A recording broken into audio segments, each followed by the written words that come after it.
اللهم صل على سيدنا محمد يا رب صل وسلم دائما ابدا على حبيبك.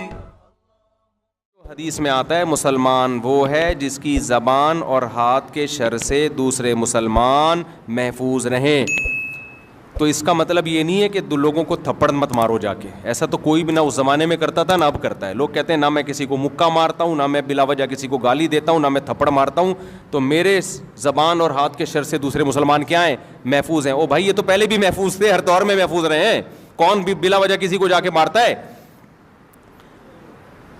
اس حدیث کا مطلب یہ ہے کوئی ایسا کام نادانستہ طور پر نہ کیا جائے کہ آپ کی نیت تکلیف پہنچانے کی نہیں ہے لیکن پھر بھی سامنے والے کو تکلیف ہو رہی ہے. ایسا کام نہ کیا جائے. گاڑیاں جو غلط پارک کر دیتے ہیں، آج صبح ایئرپورٹ پہ کیا ہوا ہے، وہ گاڑی آگے پتہ نہیں کھڑی کر کے چلا گیا بندہ. تلاش کر رہے ہیں یار ہمیں جمعے میں پہنچنا ہے، بھائی بندہ کدھر ہے؟ پھر ہارن مارتے رہو، پھر پتہ نہیں کہاں سے آ رہا ہے. اس کی نیت یہ نہیں ہوگی تکلیف دینے کی، اس کی نیت یہ ہوگی یار میرے کچھ لوگ آ رہے ہیں غلط پارکنگ کر کے، اب چلا گیا وہ کہ میں تھوڑی دیر میں آ جاؤں گا. تو بھائی آپ تھوڑی دیر تک کیوں کسی کو کھڑا رکھ رہے ہو؟ تو غلط ہے نا. ایسی جگہ پہ آپ کیوں گاڑی 5 منٹ کے لیے بھی کیوں کھڑی کر رہے ہو گاڑی؟ آپ خود تکلیف اٹھاؤ نا، پارکنگ پہ کھڑی کرو اور پیدل چل کے آؤ. آپ اپنے آپ کو 5 منٹ کی تکلیف سے بچانا اور دوسرے کو 25 منٹ کی تکلیف میں ڈال دینا. اور وہ 5 منٹ کی تکلیف جو دوسرے کو ہوتی ہے وہ بھاری اس لیے لگتی ہے کہ اس کا ڈیوریشن معلوم نہیں ہوتا کہ کم وقت آئے گا کبھی. ہے سمجھ میں نہیں آ رہی میرا خیال بات. ایک اور گڑبڑ لوگ بہت زیادہ کرتے ہیں، خوب اچھی طرح سمجھ لو، یہ کبھی بھی نہ کیا کرو. جب آپ سفر پہ جائیں نا کہیں، جتنا سامان آپ آسانی سے اٹھا سکتے ہیں اٹھائیں. کبھی بھی ایکسٹرا سامان اس نیت سے نہ لیں کہ دوسرے کے پاس سامان کم ہے تو اس کے بیگ میں ڈال دوں گا. یہ غیر اخلاقی حرکت ہے. دوسرا کم سامان اسی وجہ سے ہو سکتا ہے لے کے آ رہا ہو تاکہ میں ہلکا پھلکا رہوں. وہ اس لیے نہیں لے کے آ رہا کہ میں محلے والوں کے بھی سامان اٹھاؤں. میں یہ بھی بہت ہو رہا ہوتا ہے. یار کائنڈلی ذرا یہ بیگ، آپ کا بیگ خالی ہے نا، یہ چلغوزے رکھ لیں ذرا اس میں. وہ خالی جان کر رکھا ہوا ہے ہم نے تاکہ ہم ہلکے پھلکے جائیں. ابھی میں سفر پہ گیا تو ایسے ہی گیا نا، یوں ہی کچھ بھی نہیں تھا. وہ پوچھ رہے بیگ کہاں ہے، میں نے کہا میں ٹوٹل میں ہی ہوں بس. تو کہنے بھائی کیا ہے، میں نے کہا میں ٹوٹل یہی ہوں، میں ٹوٹل مجھے ہی مشین سے گزارنا ہے تو گزار لو بھائی. کیوں میں جان کر ہلکا پھلکا گیا ہوں یار، کیا بیگ کی ٹینشن اٹھائے آدمی. تو 1-8 دن کا سفر ہوتا ہے تو کپڑے لے جانے کی بھی ضرورت نہیں ہوتی. اب لوگ کیا کر رہے ہوتے ہیں، کائنڈلی یہ ذرا، اور پھر اس میں خطرہ یہ ہوتا ہے کہ اب منع کرو نا، منع تو بد اخلاقی، غیر اخلاقی. مفتی صاحب خالی تو ہو نا آپ. بعض دفعہ ایسے ہوتا ہے، ایک جگہ سامان تھا میرے پاس تو ایک جاننے والے تھے، انہوں نے وہ کھجوریں رکھوا دی. وہ ایکسٹرا کھجوریں لے کر جا رہے ہیں. وہ انہوں نے کہا جی ایئرپورٹ یہاں آپ کے پاس کم سامان ہے. جاننے والے تھے وہ، میں مانتا ہوں. اب وہ قصہ پرانا ہو گیا، ان کو نہیں پتہ چلے گا. انہوں نے کیا کیا، کھجوریں رکھوا دیں کہ جی آپ کے پاس سامان کم ہے، مجھے 20 کلو یا پتہ نہیں 30 کلو سے زیادہ کی اجازت نہیں ہے، آپ یہ سامان رکھ لیں ہم، اور آگے جب گزر جائیں گے تو مجھے واپس کر دیے گا. میرے دماغ میں وسوسے آ رہے ہیں کہ کھجور ہی ہے، کوئی ہیروئن چرس تو نہیں ہے اس کے اندر.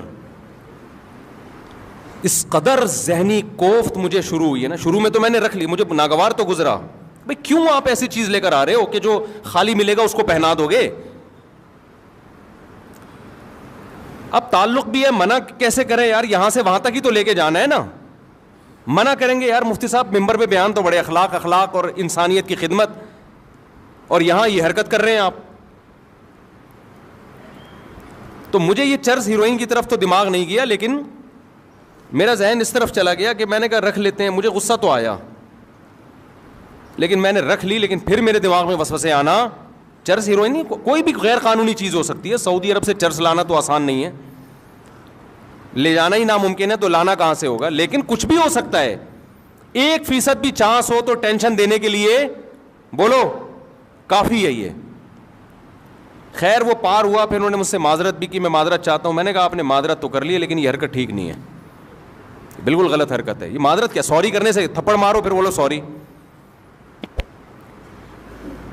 تبلیغ میں لوگ نکلتے ہیں, یہ دیکھا گیا ہے یار وہ امیر صاحب آپ کا بیگ خالی ہے نا, یہ میرے چلغوزے رکھ لیں اس میں. غیر اخلاقی حرکت ہے. آپ کو پتہ نہیں ہے کہ وہ دل سے رکھ رہا ہے یا وہ ٹینشن میں. بعض دفعہ بیگ میں جگہ خالی ہوتی ہے, انسان اس لیے خالی رکھتا ہے کہ وزن ہلکا ہو, وہ اس لیے تھوڑی رکھتا ہے کہ تو زیادہ لے آنا. میں ایک دفعہ بیرون ملک جا رہا ہے, ایئرپورٹ پہ جاننے والے مل گئے, کراچی ایئرپورٹ پہ, بہت پرانے تھے, قریبی تھے. انہوں نے دیکھا مفتی صاحب ہلکے پھلکے جا رہے ہیں نا, ان کو اچھا نہیں لگا بالکل. انہوں نے کیا کیا, کچھ چیزیں, میں وہ چیزیں بتاؤں گا تو وہ سمجھ جائیں گے میری بات ہو رہی ہے نا. وہ چیزیں نکال کے میرے بیگ میں ڈال دیں, اور میری جو تلاشی شروع ہوئی ہے, اتنی لمبی تلاشی. بولے آپ کیا بزنس کر رہے ہو, کیا یہ ایکسپورٹ کر رہے ہو, کیا کر رہے ہو, یہ تو بزنس کا مال لگ رہا ہے. گھنٹہ لگ گیا میرا ایئرپورٹ پہ. میں گزرا ہوں, پھر جا کے انہوں نے وہ سامان واپس لیا. کہا میں نے کچھ بھی نہیں ان کو, لیکن آپ بزنس کر رہے ہو تو اپنا بوجھ خود تو اٹھاؤ نا کم از کم. تو کبھی بھی یہ حرکت نہیں کرنی چاہیے کہ آپ سفر میں ہو, آپ دیکھ رہے ہو دوسرے کے ہاتھ خالی ہے تو اپنا آدھا بوجھ اس پہ ڈال دو. وہ ہاتھ خالی ہے تو اس لیے ہے کہ وہ تاکہ میں ہلکا پھلکا سفر کروں میں. تو یہ بھی اس حدیث میں داخل. ہاں وہ خود آپ سے مانگ لے, خود مانگ لے, یار آپ کے پاس 2 بیگ ہیں, آپ ایک بیگ مجھے پکڑا دیں. اور ایک دفعہ میں نہیں, 2 ایک اوپر سے بعض دفعہ مروت میں آدمی کہہ رہا ہوتا ہے, جیسے مہمان آئے تو کھانا کھائیں گے, وہ کہ ہاں کھاؤں گا, لے بھائی پھنس گئے. تو ہوتا ہی ہے, تو اخلاقاً پوچھ لیتا ہے, یقین ہو جائے کہ سچی مچی کا پوچھ رہا ہے. مجھے بھی مسقط بلایا نا جن لوگوں نے, ریٹرن ٹکٹ دیا آنے جانے کا, وہ نہیں جس شادی میں گیا جس کا بڑا 1 مہینے سے کہہ رہے تھے مجھے.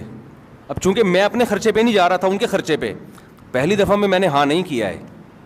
بعض دفعہ مروت میں انسان پوچھ لیتا ہے, مفتی صاحب آپ کو بلا رہے ہیں, آپ آ رہے ہیں, ہاں جی آ رہا ہوں میں, بھیج دو ٹکٹ. 1 مہینے تک مسلسل میسج بھیجتے رہے. پھر مجھے یقین ہوا کہ بھائی واقعی یہ سچی مچی نہیں چاہ رہے ہیں آنا. پھر میں نے اوکے کیا, ہاں بھی ٹھیک ہے. بعض دفعہ انسان رشتہ داروں کو, دوستوں کو پوچھ لیتا ہے کہ نہیں پوچھا تو بعد میں بولیں گے یار سب کو بلایا مجھے کیوں نہیں بلایا, تو اس چکر میں پوچھ لیتا ہے. آپ تیار بیٹھے تھے, آپ نے کہا ہاں قبول ہے. تو ایسا نہیں ہوتا, ایسا کرو گے تو کوئی بھی, تو مہمان کو جب بھی کوئی میزبان پوچھے نا تو مہمان کو فوراً ہاں جی کھانا ہے. بھائی ویسے ہی پوچھ رہا ہوگا, 2-3 دفعہ پوچھے تسلی سے, پھر آپ بولو کہ ہاں کھانا ہے میں نے, ورنہ چپ بیٹھے رہو. یہ بھی نہیں کہو کہ نہیں کھانا, جھوٹ نہیں بولو. تو اب جو میں اصل بات کر رہا ہوں نا, اسی میں ایک بات یہ بھی ہے. تو یہ بات تو پتہ چل گئی نا, کوئی ایسا عمل جس سے دوسرے کو تکلیف ہو. واش روم میں جا کے بیٹھ گئے, چونکہ کرایہ نہیں دینا پڑ رہا, بیٹھے ہوئے ہیں, اور باہر رش بھی نہیں ہے, تو بھائی جب آپ گئے تھے ہو سکتا ہے اس وقت رش نہ ہو, بعد میں کوئی بندہ آ گیا ہو. بیٹھے ہوئے. واش روم میں صحیح طرح سے صفائی نہیں کی آپ نے. اب یہ باتیں تو ممبر پہ کیا آپ سمجھائے آدمی, یہ تو بچوں کے سکھانے کی چیزیں. پبلک ٹوائلٹ میں سفر کے دوران بہت جانا ہوتا ہے نا انسان کا, تو بعض رپورٹیں اچھی نہیں ہوتی ہیں, ٹھیک ہے نا, اس کو اچھی رپورٹیں نہیں ہوتی. تو یہ تمام چیزیں, اسی میں ایک بات خوب اچھی طرح سمجھ لیں, جب بھی کوئی مہمان آئے نا, مہمان سے 1 دفعہ کھانے کا پوچھو, 2 دفعہ, 3 دفعہ, چوتھی دفعہ مت پوچھو, وہ مصیبت میں آئے گا. میرے ساتھ ایسا اتنا زیادہ ہونے لگا ہے کہ اب میں ڈپریشن میں جانے لگا ہوں, اب میں غصہ کرنے لگا ہوں لوگوں پہ. اب کہیں بیان کے لیے گئے, یہاں سے نکل کے ادھر گئے, حضرت مفتی صاحب چائے پئیں. بھائی چائے پی لی ہے میں نے. نہیں یار, ہمارے گھر آپ آئیں اور کچھ کھائے بغیر چلے جائیں, یہ کیسے ہو سکتا ہے؟ بھائی میں نہیں کھا سکتا, میں اللہ کی قسم نہیں تھوڑا سا تو رکھنا. 6 سموسے لا کے رکھ دیے. ہم نے کیا کیا, ایک نوالا, پورا تو ختم کریں نا, پورا تو ختم کریں نا, 1 سموسہ پیل دیا ہم نے وہاں بیٹھے ہوئے. اب چونکہ آگے بھی ملاقات ہے, وہ بھی بہت اہم شخصیت ہیں, ان سے بھی ملنا ہے. ادھر گئے, مفتی صاحب یہ بتائیں کھانا چلے گا یا شربت چلے گا؟ بھائی کچھ بھی نہیں چلے گا, اگر کچھ اور چلا تو میں نہیں چلوں گا, پھر میں چلنے کے قابل نہیں. مفتی صاحب دیکھیں یہ تو ہو نہیں سکتا. آپ ہمارے گھر آئے ہیں اور کھائے پیے بغیر چلے یار نہیں کھا سکتے. یہ میں آپ کو حقیقت بتا رہا ہوں, اور یہ صرف میرے ساتھ نہیں ہے, بہت سے لوگوں کے ساتھ اور بھی ہو رہا ہوگا. تو میں اپنی کوئی پرسنل چیزیں شیئر کرنا ممبر میں مقصد نہیں ہے, بتانا مقصد ہے مثال سے کہ تکلیف کس طرح سے لوگوں کو ہوتی ہے. نہیں مفتی صاحب, کائنڈلی مفتی صاحب, پلیز مفتی صاحب, یہ کیسے ہو سکتا ہے؟ آپ آئے, آپ کی وجہ سے ہمارے گھر میں 4 شادیوں کے پھڈے ہوئے ہیں, آپ کی وجہ سے ہمارے گھر میں یہ ہوا ہے, آپ کیسے کھائے پیے بغیر چلے جا سکتے؟ کائنڈلی دل میں یہ بھی ہوتا ہے بعض لوگوں کے. پھر لڈو کھا لیں, تھوڑا سا لڈو کھا لیں, میری خاطر لڈو کھا لیں. میں تو لڈو ویسے ہی نہیں کھاتا بھائی, نہ مٹھائی کو مجھے عادت ہی نہیں ہے. ان کی محبت میں ایک لڈو کھا لیا, کھلا 2 رہے تھے, ایک میں برداشت کر لیا ہم نے کہ بس جنگ ہو جائے گی. اب ایک سموسا ہو گیا اور ایک کیا ہو گیا؟ لڈو. اور پہلے کھانا وہ ہو گیا نا, اس کے ساتھ ایک سموسا اور ایک لڈو, آگے چلو. اب مجھے نا, میں دوستوں سے کہہ رہا ہوتا ہوں اب یہ کھلائے گا بھائی, میں ڈپریشن میں آ رہا ہوں نا, کیونکہ میں 1 مہینہ میں نے پیٹ کا علاج کیا ہے اسپیشلسٹ سے. میرا پیٹ کی ایسی کی تیسی ہو گئی تھی, مرنے لگا تھا میں. گن پوائنٹ پہ جو کھلا رہے ہیں نا, 1 لڈو, 1 سموسا, 2 چائے, 1 لسی, 1 جوس. جب سفر میں آدمی ہوتا ہے تو 20 لوگوں سے مل رہا ہے, پوری مٹھائی کی دکان بن گیا تھا میں. تو پیٹ کی ایسی شدید بیماری ہوئی مجھے. پھر یہاں دعوت, بھائی آج ہمارے گھر مہمان آ رہے ہیں, مفتی صاحب ضرور آئیں. اور وہ قریبی لوگ ہوتے ہیں, بھائی میں نہیں آ سکتا, آپ رات کو 11:30-12 بجے آپ کھانا کھاؤ گے, میں سوؤں گا کس وقت؟ نہیں, آپ کو تھوڑا سا تو چکھنا پڑے گا. نہیں یہ نہیں, کھا لیا مفتی صاحب نے. تو میں 1 مہینہ پیٹ کا ایسا مریض رہا ہوں کہ تڑپتا تھا میں. اور یہ وہ کھانے نہیں ہیں جو اپنے شوق سے کھائے ہیں, یہ پبلک کو خوش کرنے کے لیے کھائے ہیں. بھگت کون رہا ہے؟ بھگت ہم رہے ہیں. اور جنہوں نے بلایا تھا نا کائنڈلی, وہ ہاسپٹل لے جانے کے لیے بھی تیار نہیں ہے, فون اٹھانے کے لیے بھی تیار نہیں ہے کہ دیکھ کیا ہو رہا ہے میرے ساتھ. وہ کہہ رہے ہیں کہ لڈو ہی تو ہے. ہاسپٹل ایڈمٹ ہوا, ڈریپیں لگی ہیں, پھر حکیموں سے علاج کرایا کہ بھائی کیا ہو گیا پیٹ کو. مجھے تو پتا تھا کیا ہو گیا ہے, ڈاکٹر کی سمجھ میں نہیں آ رہا تھا. پھر 1 مہینہ کورس کیا دواؤں کا, اس کے بعد جا کے پیٹ کیا ہوا؟ سیٹ. اب پھر سفر کرو, پھر وہی سیٹنگ. رات بھی یہی ہوا ہے میرے ساتھ. کھانا کھا لیا میں نے تمیز سے, بس بھائی بس, نہیں یہ تو ہوگا, نہیں میں نہیں کھاؤں گا بھائی, میں نہیں کھا سکتا. آگے جی اب ایک اور چیز کھلائی, وہ کیا کھلائی وہ میں بتاؤں گا, وہ سمجھ جائیں گے میری بات ہو رہی ہے.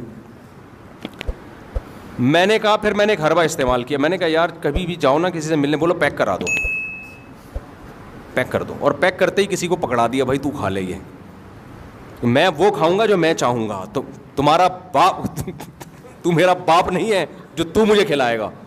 ایسے تو ہماری ماں نے ہم کو نہیں کھلایا یار اس طریقے سے, وہ بھی تھوڑا ہماری مرضی کا خیال کرتی تھیں. ڈاکٹر ساری دنیا کے متفق ہیں کہ اگر آپ دوسرے کی مرضی کا کھاؤ گے نا, تباہ و برباد ہو جاؤ گے. صحت اسی کی اچھی ہوگی جو خود فیصلہ کرے گا کہ میں نے کیا کھانا ہے, کس ٹائم پہ کھانا ہے اور کتنا کھانا ہے. جس کی کبھی کبھی کوئی ریلیشن ہو نا تو وہ تو چلو بد پرہیزی کرے. ایک طرف ہم یوٹیوب پہ ڈاکٹروں کی تحقیقات دیکھ رہے ہوتے ہیں, میٹھا صحت کے لیے نقصان دہ, بلڈ پریشر اور یہ اور فیٹی لیور اور فلانا لیور. تو اس پہ آدمی کو ایک موٹیویشن ملتی ہے, بھائی اب مفتی صاحب پراٹھے چھوڑ دو بیٹا, پراٹھے کیا کرو بہت ہو گئے. اوپر سے پراٹھوں کے ساتھ پھر یہ چیزیں بھی ٹھوسی جا رہی ہیں. تو جب اس طرح سے ہوتا ہے نا تو آدمی اسٹریس میں جانا شروع ہو جاتا ہے. جب بہت زیادہ ہونے لگا نا میرے ساتھ, اب رات بھی ایسے ہی ہوا, تو وہ انہوں نے کھلا دیا. اس کے بعد جو پوری رات میرا حشر ہوا ہے, صبح میری فلائٹ, مجھے جانا ہے, میرا سفر ہے, پھر جمعے کا بیان ہے. تو میں نے کہا یار انہوں نے, اچھا میں نے ان سے کہا پیک کرا دو, تو انہوں نے کہا پیک بھی کر دوں گا اور ایک کھا بھی لو. یہاں پہ ایک پیک کیا اور ایک وہاں لا کے رکھ دی. اب کھائیں نا پلیز, کھائیں نا. آپ کھا لیا ان کو خوش کرنے کے لیے, میزبان کو. اس کے بعد میری جو رات کو کنڈیشن ہوئی ہے, نہ دن میں نیند ہوئی نہ رات میں نیند ہوئی ہے, بیان 2-2 گھنٹے کے, پھر صبح. تو وہ جو حالت میری ہوئی ہے وہ میں, نہ کوئی دوا بھی نہیں, کوئی میڈیسن بھی نہیں جو کھائے آدمی. اور پھر میڈیسن کیوں کھائے بھائی, اپنے آپ کو دوا کو عادی کیوں بنائے. تو میں نے کہا یار یہ بد اخلاقی کر نہیں سکتے. غصہ جاری, ذرا سا غصہ جاری کیا نا, ایک کلپ آ جائے گا, باتیں دیکھو اور ایٹیٹیوڈ دیکھو, اخلاق دیکھو مفتی صاحب کے. وہ مجھے حدیث یاد آ رہی ہے بار بار کہ ایسے موقع پہ ان کو بتاؤ بھائی آپ اپنی محبت میں دوسرے کے آرام. یہ وہ محبت ہے کہ اندھی کے بچہ ہوا, چوم چوم کے مار دیا اس نے. ایسی محبت کا کیا فائدہ میرے بھائی. اور اب میں سوچ رہا ہوں ہمیشہ ٹفن میں اپنا کھانا ساتھ لے کے جاؤں, کیونکہ اگر ہم نے یہ مرغ و مسلم اسی طرح شروع کر دیے نا, جا رہے ہیں تو وہاں یہ کھا رہے ہیں ادھر وہ کھا رہے ہیں, تو ہم تو گئے. ایک دن آئے گا میں یہاں بیٹھا ہوا ہوں گا, یہ مفتی صاحب بیٹھے ہوئے ہیں گول, یہ توند ہوگی اور ادھر سے لمبائی چوڑائی برابر, مفتی طارق مسعود اسکوائر. تو ایسے ایسے چیزیں بناواؤں گا میں. آپ کو تو یہ صحت پہ کوئی اثر نہیں پڑے گا, نہ بھاگ سکیں گے نہ چل سکیں گے. شادیوں وادیوں کی باتیں بھی, جب آدمی کی صحت برباد ہوتی ہے تو باتیں کرتے وقت بھی برا لگتا ہے پھر وہ. تو یہ چیز غلط ہے. آپ مہمان سے ایک دفعہ پوچھیں, 2 دفعہ, 3 دفعہ, چوتھی دفعہ, 3 دفعہ بھی بہت ہے, چوتھی دفعہ بالکل نہیں پوچھیں. سامنے لا کے رکھیں بھی نہیں. لوگ کہتے ہیں رکھنے دینا, آپ تھوڑا سا, بھائی تھوڑا سا بھی کیوں چکوں میں یار. اور میری عادت بچپن سے ہے بازاری چیزیں الحمدللہ نہیں کھاتا. مجھے نہیں یاد پڑتا اب میں نے رمضان میں کبھی شربت پیا ہو, اللہ ماشاء اللہ شاید انگلیوں پہ گن کے پیا ہوگا. شدید پیاس کے روزوں میں بھی شربت نہیں پیا, پانی پیا. اگر شربت پینا تو گھر میں بنا کے لیمن نچوڑا اور پی گئے. یہ اسی وجہ سے تھوڑا ڈیزائن ٹھیک ہے ابھی تک ہمارا. میں نہیں کہہ رہا میری صحت کوئی قابل رشک ہے, لیکن زیادہ آڑا ترشا نہیں ہوں الحمدللہ. اس کی وجہ یہ کہ پیکنگ کی چیزیں شروع سے چھوڑی ہوئی ہیں بچپن سے ہی. نہ ماں باپ نے عادی بنایا, نہ ہم نے اس کا اپنے آپ کو عادت ڈالی. گھر میں پڑے ہوتے ہیں جوس کے ڈبے میں ہاتھ بھی نہیں لگاتا, اور سب کو پتہ ہے میرے بارے میں, جوس لا کے لوگ رکھتے ہیں یہ کبھی بھی نہیں پیے گا. ہم کیا پیتے ہیں, کل میں بکری کا دودھ پی رہا تھا, ایک امریکہ سے مہمان ملنے کے لیے آئے, گلاس میرے ہاتھ میں تھا, بکری کا دودھ نکالا, پی رہا ہوں, پکڑا گیا میں اسی وقت. ابھی آدھا منہ کو لگا, وہ کھڑے ہوئے, میں نے کہا بھائی ان کو دفتر میں بٹھاؤ یار, یہ کیا ہو رہی ہے. گائے کا دودھ نکالا, پیا الحمدللہ. بکری کھڑی ہوئی, آپ لوگ جہاں زیارت کر سکتے ہیں اس کی. بچہ بھی ہمارے گھر میں یہی اسی بکری کا دودھ پی رہا ہے. ایک لیٹسٹ ورژن ہے نا, 15.5 تھے 15 ہو گئے الحمدللہ. تو جو 15واں آیا نا مارکیٹ میں, ایک چائلڈ اسپیشلسٹ ہے, اس نے کہا ہے کہ ماں کے دودھ کے علاوہ بھی اگر کوئی دودھ پلانا ہے تو بکری کے دودھ کے علاوہ کسی اور چیز کے بچے کو قریب بھی پھٹکنے نہ دیں. چائلڈ اسپیشلسٹ لیڈی ڈاکٹر, بڑی خاندانی ڈاکٹر ہے. اس نے کہا ڈبے کے تو قریب بھی نہ جانے دو بچے کو.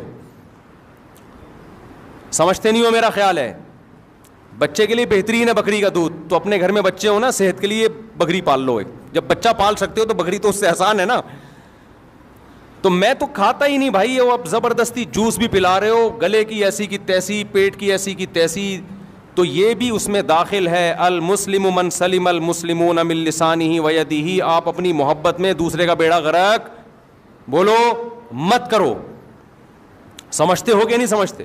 دوسرا, جب بھی کسی کو رات کو سونے کے لیے جگہ دو تو ایسے بندے کے ساتھ جگہ دو جو خراٹے فری ہو. بہت دفعہ میزبان لوگ اکرام میں میرے ساتھ بندہ لگا دیتے ہیں کہ مفتی صاحب کے ساتھ یہ سوئے گا.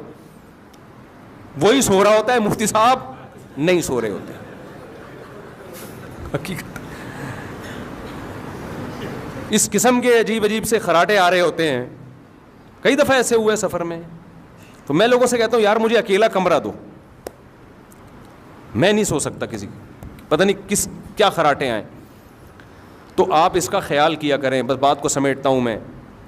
جب گاڑی آپ پارک کرو تو 100 دفعہ خود سوچو یہ کہ کوئی یہاں سے گزر سکتا ہے. دیکھو مشہور حدیث ہے, رسول اللہ صلی اللہ علیہ وسلم نے ارشاد فرمایا کہ ایمان کا سب سے آخری درجہ یہ ہے کہ راستے میں کوئی تکلیف دہ چیز اس کو ہٹا دیا جائے. تکلیف دہ چیز پھینکنا تو کفر ہے. تکلیف دہ چیز پڑی ہوئی ہے, آپ گزر گئے, آپ نے نہیں ہٹائی, تو حدیث کے مطابق آپ ایمان کے آخری درجے پہ بھی نہیں ہو. یہاں تکلیف دہ چیز ہٹائی نہیں جا رہی بلکہ تکلیف دہ چیز رکھی جا رہی ہے. گاڑی جب آپ غلط پارک کر رہے ہو, لوگوں کے گزرنے کی جگہ بلاک ہو رہی ہے, تو آپ تو تکلیف دہ چیز ڈال رہے ہو نا. سمجھ میں آ رہی ہے بات کہ نہیں آ رہی ہے؟ یہ تو آپ ڈال رہے ہو تکلیف دہ چیز. مسجدوں میں ایسا ہوتا ہے, خوب سمجھ لیں. دیکھو ایک موسم ہے گرمیوں کا, سب کو پتہ ہے گرمی ہے, پنکھے چلیں گے. ایک موسم ہے سردیوں کا, ٹائٹ سردی پڑ رہی ہوتی ہے, سب کو پتہ ہے پنکھے نہیں چلیں گے. ایک موسم ہوتا ہے سردی جا رہی ہوتی ہے, گرمی آ رہی ہوتی ہے, یہ بیچ کا موسم ہوتا ہے. اس میں کچھ لوگوں کی رائے ہوتی ہے پنکھے چلنے چاہیے, کچھ لوگوں کی رائے ہوتی ہے پنکھے نہیں چلنے چاہیے. تو اب یہ تو نہیں کہ کمیٹی والے پورا اجلاس بلائیں گے کہ الیکشن ہو.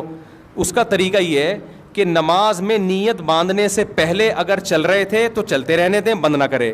اگر بند تھے تو کوئی اس کو چلانے کی کوشش بولو نہ کرے.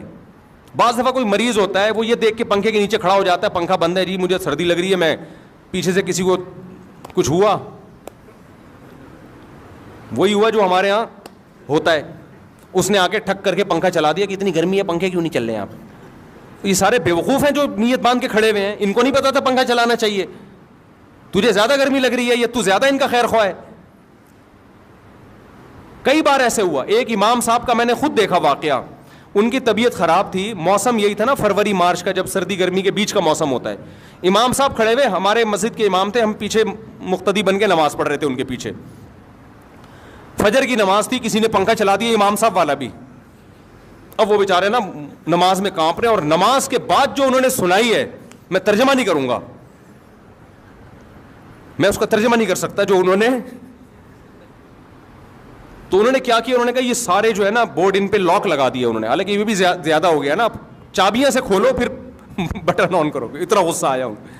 تو یہ امام تو تھا تو اس نے تو سنا دی, لیکن جب یہ مقتدی کے ساتھ ظلم ہوتا ہے وہ بیچارہ تو سنا بھی نہیں سکتا.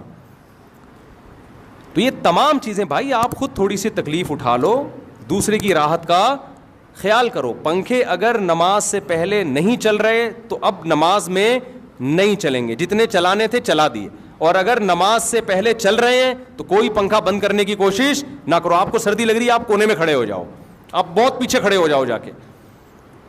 تو یہ تمام وہ چیزیں ہیں جن کا ہم لوگ خیال نہیں کرتے. اسی طرح وضو کرتے ہوئے جو چیزیں پھینکی جاتی ہیں وضو خانے میں, پھینکنے پر پابندی نہیں ہے, بہاؤ لازمی اس کو. دوسرا جب آ کے بیٹھے گا وہ آپ کے تبرکات دیکھنے کی اس میں ہو سکتا ہے صلاحیت نہ ہو.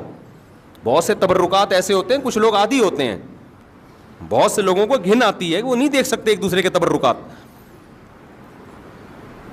سمجھتے ہو کہ نہیں سمجھتے ہو؟ تو یہ تمام وہ چیزیں ہیں میرے بھائی جس کا خیال کرنا چاہیے. اور اس میں اور بہت ساری مثالیں ہیں, لیکن بیان میرا لمبا ہو جائے گا, وقت چونکہ مکمل ہو چکا ہے. گھڑی بھی بھولا ہے, دیکھو میں بار بار ایسے کر کے دیکھ رہا ہوں. تو وقت مکمل ہو چکا ہے. تو حدیث میں جو آتا ہے نا کہ مسلمان وہ ہے جس کی زبان اور ہاتھ کے شر سے دوسرے مسلمان محفوظ رہیں. اس کا مطلب یہ نہیں کہ آپ لوگوں کو ماریں پیٹیں, نہیں, یہ تو کوئی بھی نہیں کرتا. اس کا مطلب ہے نادانستہ طور پر غلطی سے بھی کوئی ایسا کام نہ ہو جس سے دوسرے کو تکلیف ہو. اللہ ہمیں اس پر عمل کرنے کی توفیق عطا فرمائے.